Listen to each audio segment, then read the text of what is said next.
Salve pessoal, tudo bem? Hoje nós vamos falar sobre os 7 erros que você pode cometer na bolsa de valores, percebendo ou não, e eu vou falar como você pode evitar. Esse vídeo vai ser bem rápido, vai ser objetivo, e eu quero fazer com que você pare de perder dinheiro na bolsa de valores. Além de ganhar dinheiro, que é muito importante, você vai deixar de perder. Você precisa dos dois. Então já curta, compartilha, se inscreva no canal, mande para outras pessoas e vamos lá. O primeiro erro é não ter um plano. O que eu quero dizer com isso? Primeiro você tem que estabelecer os seus objetivos. Se é de curto prazo, se é de longo prazo. Eu já adianto para você que o objetivo de curto prazo na bolsa de valores não é o melhor para você. Se você for investir em renda variável, você tanto em ações quanto em fundos imobiliários, você precisa pensar no longo prazo. O ideal é que você pense em formar uma carteira previdenciária que te permita aposentar ou substituir a sua renda com a renda passiva, que você ganhe esses rendimentos. Tá? Esse é o primeiro ponto, pensar no longo prazo. O segundo ponto é, saiba o teu perfil de investimento. Se você é conservador, se você é moderado ou arrojado. Esse perfil de investimento, esses 3 perfis de investimento, vão determinar o percentual da sua carteira que você vai colocar na renda variável. Se você é conservador, você coloca ali mais ou menos 5 a 10% na renda variável, o restante em renda fixa. E você pode diversificar em renda fixa. Se você é moderado, você coloca ali até 20%, tá? Você não gosta muito de ter muitos sustos, mas você tem uma certa tolerância. Se você é arrojado, você pode botar ali 80% em renda variável. Eu não recomendo que você coloque todo o seu dinheiro em renda variável. Deixe sempre uma renda fixa. A renda fixa aqui no Brasil ele rende bastante. Você tem um CDI hoje a 10,5% no momento que eu estou gravando esse vídeo. Então você vai ter um bom rendimento na renda fixa com segurança e você vai ter um ótimo rendimento na renda variável com os riscos determinados para esse tipo de investimento. Então esse é o primeiro ponto. Vamos ao segundo. Não diversificar. A diversificação ela serve para proteger os seus investimentos. Por exemplo, durante o Covid, os fundos imobiliários de lajes corporativas sofreram bastante, porque as pessoas começaram a trabalhar em home office.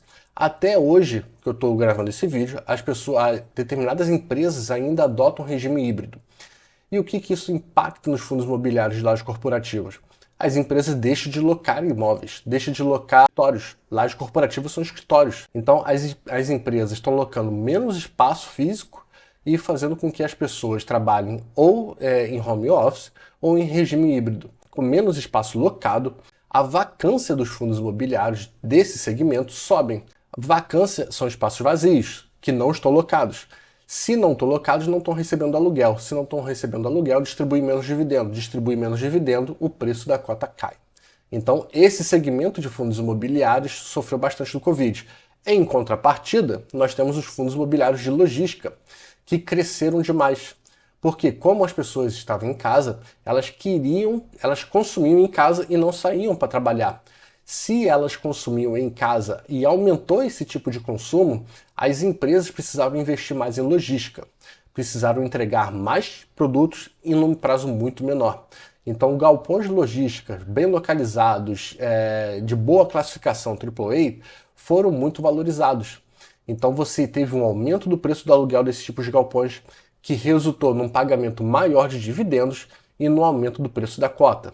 E mais subscrições de fundos imobiliários, mais pessoas investindo, os fundos imobiliários conseguiam mais dinheiro para fazer as aquisições de novos galpões e assim por diante. Então você teve, por um lado, fundos imobiliários de logística, de lajes corporativas caindo e fundos imobiliários de logística subindo. Esse é o benefício da diversificação. Terceiro ponto, seguir a manada. Aqui é muito importante e eu acho que é um dos erros que mais eu vejo acontecer. Por exemplo, agora aconteceu uma grande subida da Nvidia, a empresa ela se valorizou um absurdo e as pessoas olhando aquela valorização, olhando o quanto que a empresa estava ganhando em valor de cota, em valor de mercado, as pessoas passaram a comprar as ações da Nvidia depois que já aconteceu a valorização. Aí não adianta, você tem que comprar a ação enquanto ela ainda não está tão valorizada assim, enquanto o preço não está tão explicado. Outro exemplo foi Bitcoin, isso acontece direto. Quando o Bitcoin está explodindo, é que as pessoas acham de investir. Aí começa muita gente fazendo vídeo sobre Bitcoin, como investir em Bitcoin, como fazer isso, como fazer aquilo. Não, cara, o momento de investir passou. Você tem que aproveitar enquanto ninguém está falando sobre determinado ativo. Não haja movido pela manada. Quando muitas pessoas estão falando sobre um determinado tipo de investimento, não é hora de comprar ele. Você tem que ir ao contrário do mercado. Se você não vai seguir a manada, o que você vai fazer? Você vai simplesmente analisar a empresa. Você vai fazer o valuation por múltiplos, você vai analisar PL, P sobre VP, Enterprise Value, dívida líquida sobre EBITDA, ROI, ROIC, ROA. Você precisa analisar todas essas coisas. Se você não souber, se você tiver dificuldade, manda mensagem para mim que eu te ajudo. Eu realmente te ajudo. Mas não saia comprando as coisas, não saia comprando os ativos simplesmente porque você está vendo eles se valorizarem ou simplesmente porque você está ouvindo ou lendo alguém mandar você investir naquele ativo. Ok? Analise, saiba por que você está entrando, saiba o porquê que você está colocando o seu dinheiro suado, analise as ações, analise as empresas, analise o mercado que a empresa está inserida e só assim depois invista nela. Ok? Quarto ponto, ignorar os custos de investimento. Se você, a depender da corretora que você vai investir, você tem custos de corretagem. E isso impacta no rendimento da quantidade de ações, ou quantidade de fundos que você vai conseguir comprar e, consequentemente, no rendimento que você vai receber. Então, dê preferência para empresas que cobrem corretagem zero. Tá? Você tem Clear, Toro, Banco Inter, Rico. Você tem diversas empresas que não cobram para você poder investir. Quinto erro, deixar que as emoções controlem você. Dois erros que são muito comuns você cometer ao investir na bolsa de valores: ganância e medo. A ganância é o famoso fear of missing out, que é o medo de ficar de fora. É o FOMO, né?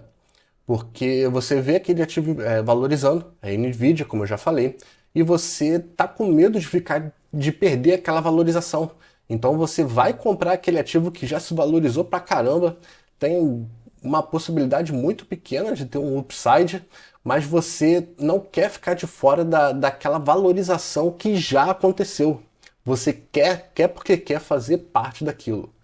Então, isso vai fazer com que você perca dinheiro, porque você não analisou o ativo, você não faz ideia de qual mercado que a empresa está inserida, você não faz ideia dos múltiplos da empresa, da projeção futura de receita, de EBITDA, de lucro, fluxo de caixa, você não faz ideia de nada, você só quer pegar aquela valorização. Então, o fear of missing out, que é a ganância, faz com que você perca dinheiro na bolsa de valores.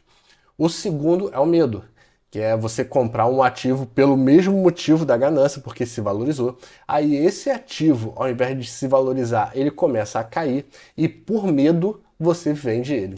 Se você tivesse analisado a empresa, tivesse construindo o seu convencimento com base em sólidas, você não ficaria com medo e você não perderia o dinheiro com a queda desse ativo. Medo e ganância vão fazer você perder dinheiro e fazem isso a todo dia. O sexto e penúltimo erro é não reavaliar o seu portfólio.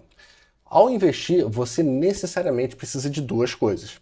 Primeiro, se informar, manter informado sobre tudo o que está acontecendo no mercado. Você precisa saber o que está acontecendo no seu país, no exterior, você precisa saber o que está acontecendo no mercado que a empresa que você investiu está inserida, você precisa saber o que está acontecendo com a sua empresa, seja de governança, seja de geração de receita, de clientes, de captação, de manutenção, enfim, os múltiplos específicos para o mercado que a empresa está inserida. Então, primeiro, você precisa ter essa informação do que está acontecendo no mundo, no país, no mercado que a empresa está inserida e na empresa. O segundo ponto é reavaliar periodicamente o seu portfólio. Se você investir tanto em ações quanto em fundos imobiliários, talvez uma empresa que você investiu em determinado momento, hoje ela já não faça mais sentido. Ela mudou de CEO, mudou de propósito. O motivo que levou para você investir naquela empresa, hoje ele já não existe mais. Seja dividendos, seja porque a empresa é investida em alguma causa social, enfim. N motivos podem fazer você investir numa empresa E esses motivos eles podem não ser perenes. Em determinado momento, a empresa achou que aqueles motivos não fazem mais sentido para ela. E aí você pode reavaliar se quer manter ou não essa empresa no seu portfólio. Outra coisa, o reequilíbrio, como nós já falamos da diversificação.